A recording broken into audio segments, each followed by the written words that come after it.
Bonjour tout le monde. Aujourd'hui on va faire le déballage et l'assemblage d'un vélo électrique pliant qui a un look sympa, le DYU T1. Donc cette vidéo entièrement dédiée à ça, le test sera dans une autre vidéo. Et vu qu'il s'agit d'un vélo pliant, avec un peu de chance, ça va pas être trop galère. Ah bah déjà il y a plus d'agrafe, là il n'y a pas d'agrafe donc c'est pas galère à déballer déjà. Et j'allais dire, avec un peu de chance, il n'y aura pas grand chose à assembler. Voilà, ouverture des plus simples avec ça comme présentation. Alors là on a des accessoires, une selle démontée, du calage que je peux pas enlever ici, du calage que je peux enlever là, ici aussi, et après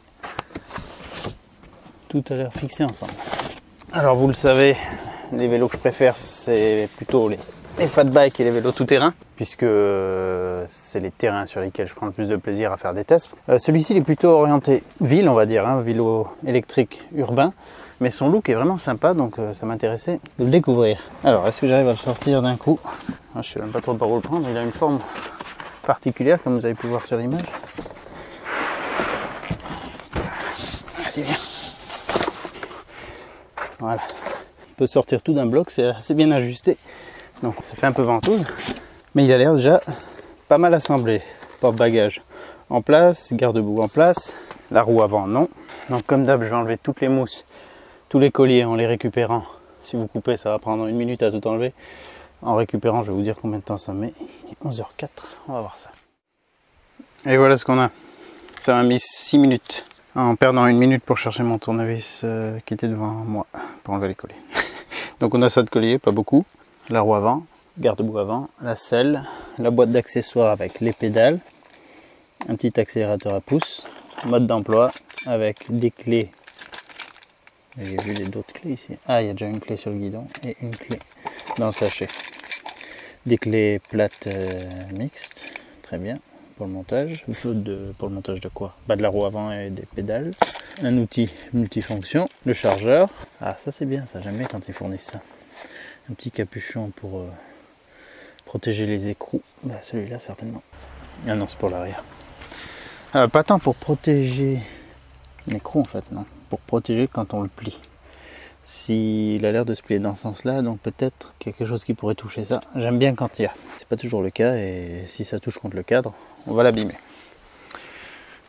Alors, t'as déjà là, si vous n'avez pas vu d'image avant, vous voyez qu'il a un look spécial. Hein, avec ses jantes en 20 pouces, 3 bâtons comme ça. Bien stylé, ça fait un peu vélo de vitesse. En plus petit. J'aime bien les vélos pliants avec des looks un peu travaillés. Je vais regarder le manuel. Et on va suivre les instructions à la lettre, voir si c'est complet, s'il n'y a pas de galère. Et dans tous les cas, je vous expliquerai en détail comment faire. Bon, dans la notice, il n'y a aucune instruction sur l'assemblage du vélo. Enfin, quasiment pas. Il vous montre quelques images, il y a déjà la roue avant. Donc ça, il ne vous montre pas comment faire, ni comment mettre le guidon. Donc on va le faire ensemble, selon ce qui me paraît logique. Bon, déjà, on va lever la potence. Hop. Et la verrouiller en appuyant simplement là-dessus. Il me semble que c'est tout ce qu'il y a fait. Hop, c'est verrouillé. Ah c'est bien, alors là pour l'ouvrir par exemple, on regardera ça tout à l'heure mais c'est juste un petit bouton comme ça. Ensuite on va mettre le guidon. On va devoir enlever cette fixation. On va prendre l'outil multifonction. Mince, il est parti dans la forêt. Reviens. On va prendre la partie clé Allen pour les défaire. J'utilise les outils fournis, comme ça on voit si c'est faisable ou si c'est pas suffisant. Je regarde aussi s'il y a des indications sur les couples de serrage pour le finir à la clé dynamo. Là il n'y en a pas donc on va le serrer au feeling. Voilà. Deux vis comme ça. La pièce est parfaitement symétrique donc peu importe le sens pour leur montage. Le guidon, on le ramène et on le met dans la position où on a les vitesses indiquées à notre droite. On met la partie striée de manière la plus centrale possible. On fait prendre les deux vis. Je commence juste un tout petit peu à serrer, mais sans le bloquer pour pouvoir l'aligner à ma guise, comme ça. Et là, si tout est bien centré, on fait le serrage. serrer progressivement d'un côté et de l'autre. Voilà, là j'ai fait trop de ce côté. Du coup la pièce elle est plus rapprochée ici que là. Il faut que ça soit équilibré. Si c'est pas le cas, vous libérer un peu d'un côté. Voilà, une fois que c'est équilibré, on serre fermement. Ça de toute façon, vous le prendrez avec vous lors des premières balades, voire même à chaque balade comme ça. Si vous avez besoin d'ajuster ou de resserrer, vous l'aurez avec vous. C'est bien pratique. Voilà, ça devrait plus bouger.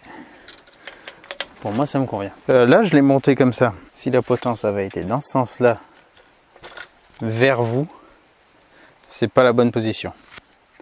Il faut qu'elle soit genre bien droite, enfin qu'on ait l'impression qu'elle soit un peu penchée vers l'avant. En fait, elle est vraiment verticale, mais vu les formes du vélo et la fourche, on a l'impression que c'est un peu que ça penche un peu vers l'avant. Mais de toute façon, la fourche fait en sorte que l'étrier soit à gauche. Voilà, bah maintenant on va monter la roue avant. Pour ça, il faut enlever la vis de transport là, qui évite que la fourche puisse être écrasée.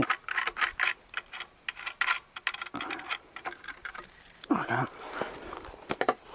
Sur la roue avant, vous défaites un peu les écrous s'ils sont trop serrés. La rondelle de chaque côté, elle ira vers l'extérieur. Bon, ça peut être plus simple carrément de tout enlever. Des fois la rondelle, juste envie d'embêter, donc je vais garder qu'un côté en place. Et le disque, on le met entre les plaquettes. Là, il n'y a pas de protection entre, mais s'il y en avait une, faites bien gaffe à retirer. C'est souvent une petite protection en plastique. Voilà, je la mets en place. Je remets la rondelle. Et l'écrou. Voilà, et là, on prend la clé de 16 fournie. Attendez, on va devoir bloquer. Donc, est-ce qu'ils en fournissent deux? Non. Ah, il y en a une dans l'outil multifonction, je crois. Voilà, il y a une clé ici qui devrait nous permettre de... Ou pas? Non, me dis pas ça. Quoi? C'est pas la bonne taille? Non, ça c'est genre du 15. Ils nous ont mis les écrous en 16. Il y en a peut-être une deuxième? Ah non. Comment on fait? Je vais voir si en tenant de l'autre côté ça suffit ou... Ah si, non, ça va aller. En fait, je craignais que ça tourne, mais c'est bon. Ah, ça commence un peu.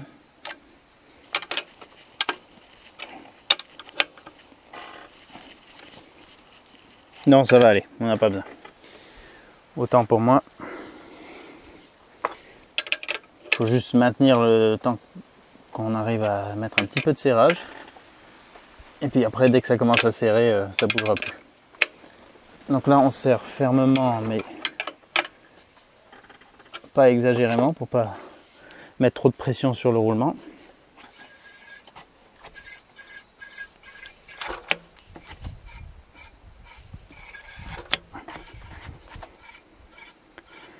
Le disque doit être un chouïa voilé. Ça, c'est pas bien grave. Hop, qu'est-ce qu'ils disent là? Vérifiez vos pneus. Vérifiez vos pneus. Ouais, pas la pression quoi, j'imagine. Là, ils ont l'air bien gonflés. À l'arrière aussi. Pour ça, on est bon. Maintenant, on va mettre le garde-boue avant qui viendra se mettre sur cette vis là. Et l'éclairage avant qui viendra se mettre de l'autre côté de la vis. Ici. J'ai redressé la patte, elle était complètement à l'horizontale. Je l'ai remise comme ça. On va défaire aussi ces petites vis ici sur la fourche de part et d'autre pour y fixer les pattes latérales du garde-boue. Donc vous enlevez la vis avec une rondelle d'un côté, on met l'éclairage, on repasse la vis, la rondelle qui plaque là, on passe au travers, ça on le laisse pendouiller pour l'instant, on met le garde-boue avec sa patte, rondelle et écrou. Là on va pouvoir utiliser la petite clé de 10 et la clé Allen pour faire le serrage. Bon là je ne serre pas à fond tant que j'ai pas installé les pattes latérales.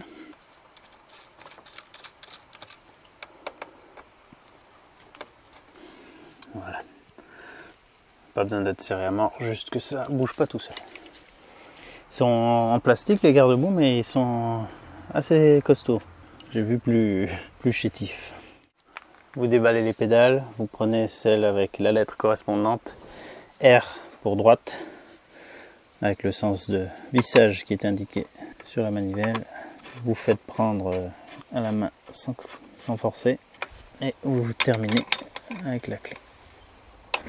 Exactement la même chose de l'autre côté, sauf que vous vissez dans l'autre sens. Et ça doit vraiment rentrer sans forcer, sinon ça veut dire que c'est de travers. Donc n'utilisez pas tout de suite la clé hein, si ça rentre pas bien. Voilà, donc des pédales en plastique avec une partie centrale en métal qui sont escamotables. De quelle manière? Ah, comme ça. Vous appuyez au milieu.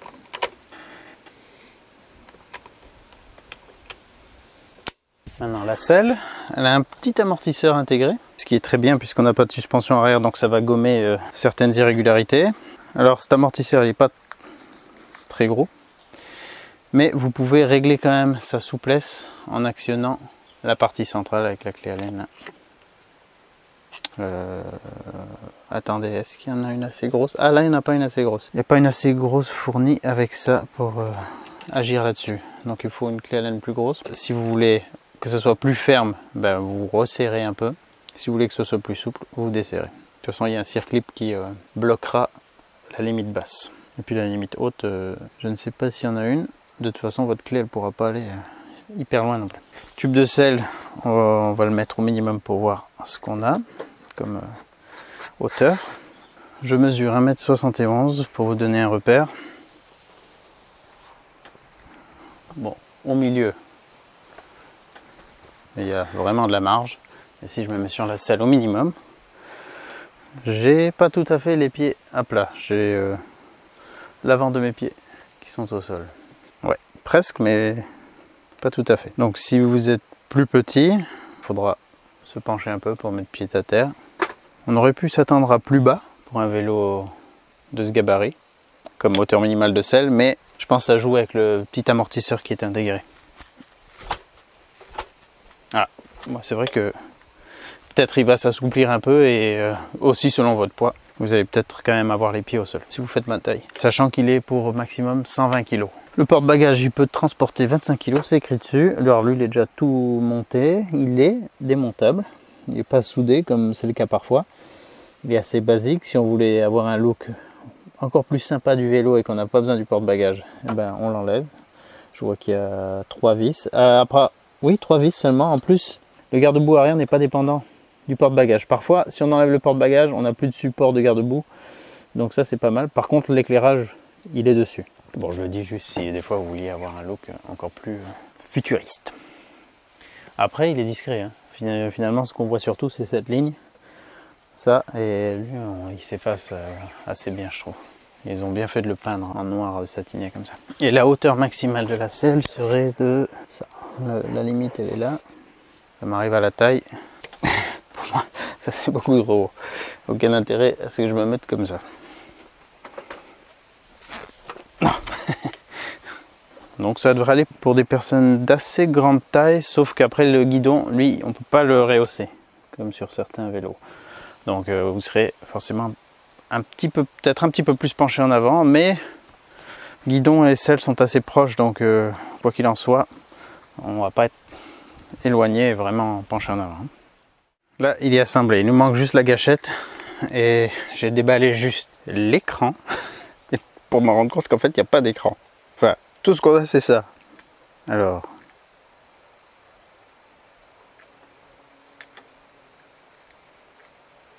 il faut rester 3 secondes pour l'allumer. Ok, là il est allumé.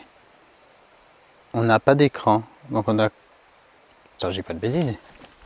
C'est pas fourni, j'ai pas oublié un truc.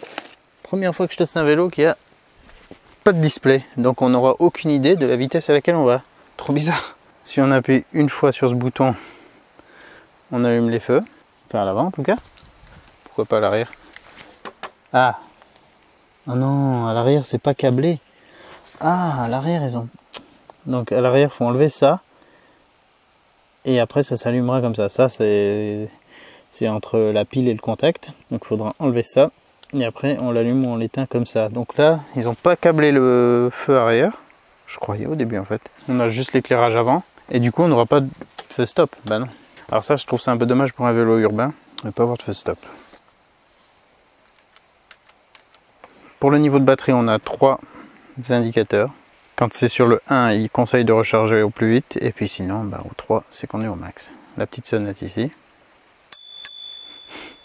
Et l'accélérateur à pouce, ben, normalement j'aime bien l'avoir là. Donc je vais dévisser.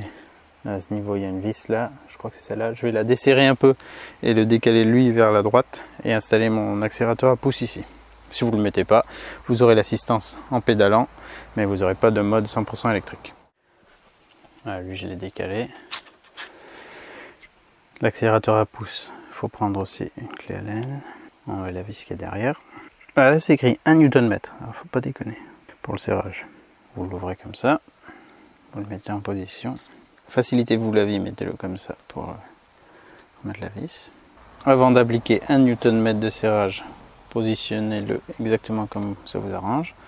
Par rapport à ce que j'avais fait sur un autre vélo, je l'avais mis comme ça. C'était le plus confortable, on va dire.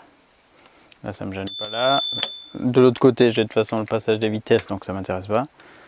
Voilà, donc je le mets ici. Mais là, je resserre. De 1 Nm.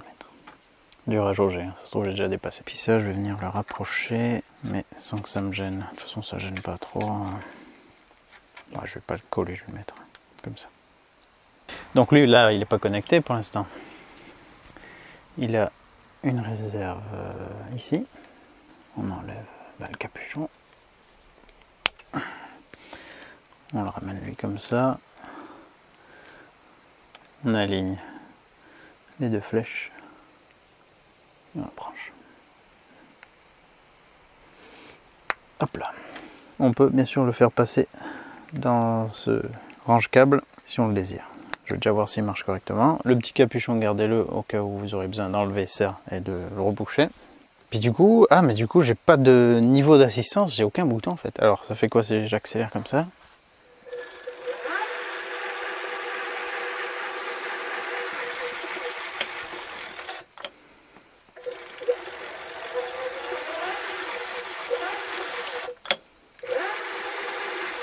Il a l'air d'envoyer toute sa puissance d'un coup. On peut quand même doser bien progressivement.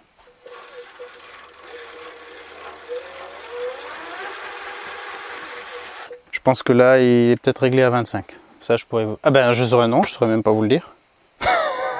Je saurais pas vous dire jusqu'à combien il va. C'est peut-être écrit dans la notice. Ah, ça me déstabilise ça. Donc on a pas de niveau d'assistance à régler. Si j'ai bien compris, c'est un capteur de couple. Et puis, ouais, du coup, je suis curieux de tester ça pour voir comment il va se comporter. Parce que c'est la première fois que je vais tester un vélo électrique avec aussi peu de commandes. On n'a pas de contrôle sur les niveaux d'assistance, ni sur la vitesse à laquelle on va, on peut pas le voir. Intriguant. Bon ben, intriguant, ce petit DYU T1. Je vous donne quelques caractéristiques avant de faire un premier pliage. On va voir s'il se plie facilement et tout. Pour un nominal, de la charge nominale, il dit 75 kg. Mais attendez, sur leur site, ça disait 120. 75, c'est quand même vite atteint, quoi. Je sais pas trop comment ils calculent ça. Bon, il est bridé à 25 km/h. Il donne une estimation de 40 km d'autonomie en 100% électrique avec l'accélérateur à pouce. 60 km en mode assistance au pédalage. Il est IP54. La batterie, c'est une batterie lithium-ion de 10 Ah, 360 Wh, qui devrait se charger en 5 heures et elle est en 36 volts. Moteur de 250 watts. Alors les pneus sont en 20 par 2,125. Typé route, hein, pas typé tout terrain du tout. Moi je vais le tester un petit peu sur tout terrain quand même pour voir. Et puis on a des freins à disque avant et arrière mécaniques. Alors là au moment où je fais cette vidéo, sur le site de DYU, il est à 850 €. Ça vous permettra de vous situer par rapport à vos besoins, votre budget. Et ce qui est sûr, c'est qu'il a un look vraiment typé, hein. Pour un vélo électrique pliant, il a vraiment un look intéressant. Alors je vais juste l'éteindre parce que là on n'a pas besoin qu'il soit allumé pour faire le pliage. On va commencer par le guidon. Je vais vous montrer juste les sécurités avant que je l'actionne. Pour basculer la charnière de la potence, il faut appuyer là-dessus et tirer. Et pour le cadre, il faut tirer vers l'avant et tirer vers nous. Voilà, sinon on peut pas. Puis la batterie, on va regarder après comment elle se retire. L'emplacement pour la clé est ici. Autant dire que Pour l'utilisation, il faudra pas la laisser en place parce que j'ai l'impression qu'on va vite la péter sinon. Cette partie est spéciale. Hein. Et là, on a je vois un petit tampon pivotant qui va nous permettre de le poser dessus. C'est mieux que juste un arceau en métal. C'est pas en caoutchouc, c'est en plastique légèrement souple. Et je vous ai pas dit aussi qu'on est sur un dérailleur à 7 vitesses.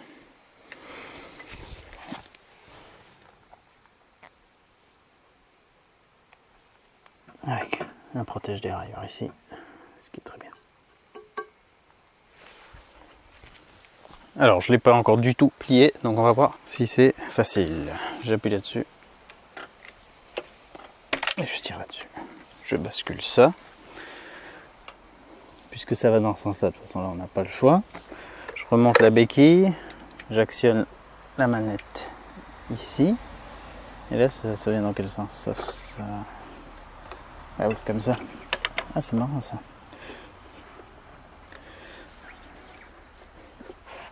C'est relativement ferme pour le moment. Et puis il revient comme ça. Et là on le repose sur un petit tampon qu'il y a ici. Voilà sa position la plus compacte. Je ferai une vidéo pour le charger dans 2 voitures comme d'habitude. Une citadine et un break pour voir si c'est facile à... si ça rentre déjà, mais oui ça va rentrer. En plus là de ce côté on peut bien sûr basculer la pédale pour réduire encore plus la largeur. Et donc si on voulait le coucher, on le coucherait côté dérailleur sur la pédale et sur le protège dérailleur. Et éventuellement sur la selle si on la laisse en place. Il n'est pas très lourd, mais c'est pas un vélo pliant et portable. Vous n'allez pas le plier. Et je sais pas moi, le trimballer dans les transports en commun, c'est quand même, je crois qu'il fait dans les 23 kg. Donc c'est trop lourd pour ça. Mais il est quand même assez compact. On va le redéplier pour voir. Non. Ah mince, faut faire gaffe, ouais. Faut faire gaffe à la pédale que je gêne pas au niveau du guidon. Alors je remets déjà celle-ci en place. Ah,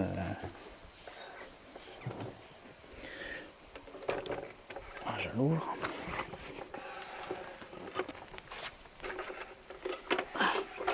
Ça se remet en position tout seul ou il faut faire une action. Ah ça, faut que la manette ici là soit vraiment bien ouverte pour que ça c'est de la marge pour se refermer. Sinon ça va pas se mettre, ça va pas prendre assez de distance du cadre. Ça va venir buter contre ça. Donc la manette bien vers le cadre.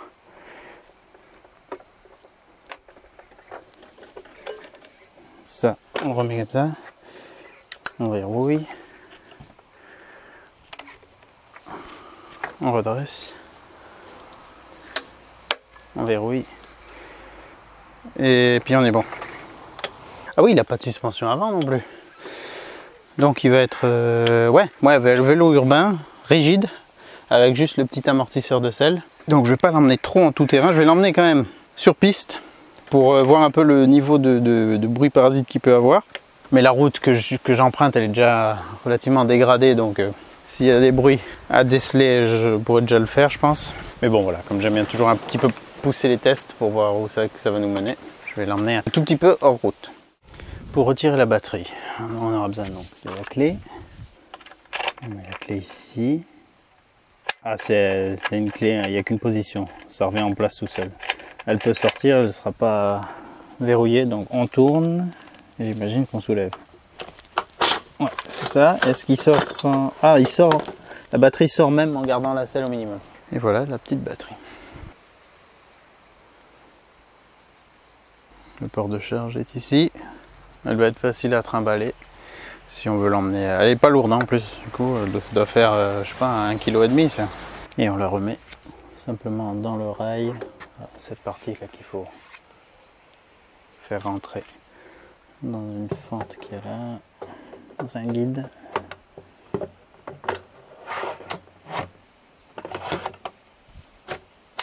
Ça clique et c'est bon. Voilà, elle va faire du bruit, je le sais déjà.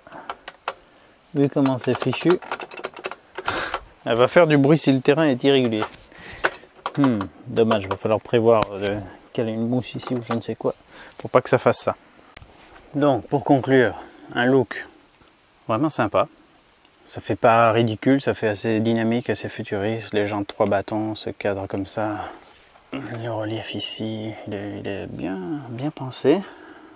Là, on a certainement le contrôleur qui est là-dedans, derrière. Ou en dessous de la batterie plutôt là derrière.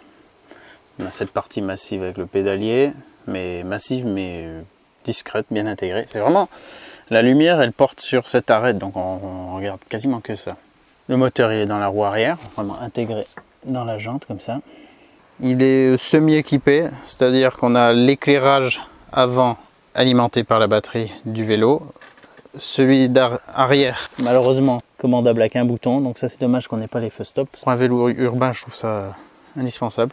On a un porte-bagages intégré, garde-boue arrière et avant, c'est bien. On n'a pas d'écran de commande, ni de contrôle, ni quoi que ce soit. On a juste un bouton pour démarrer, pour mettre les feux, une gâchette d'accélérateur, 7 vitesses, des poignées en polyuréthane avec un petit méplat qui devrait être tout à fait convenable pour l'usage prévu. Un guidon très droit, une position assez droite, quoi qu'il en soit vu la nature du vélo.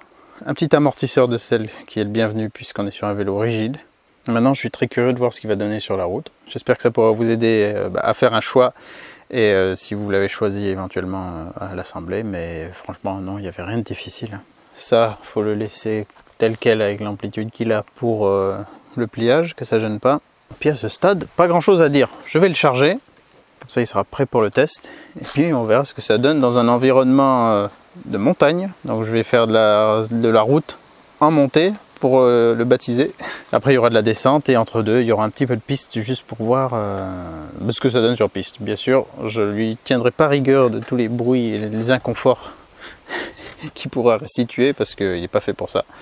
Mais voilà, j'aime bien toujours aller un petit peu plus loin. Ça va me faire bizarre de ne pas avoir la vitesse affichée.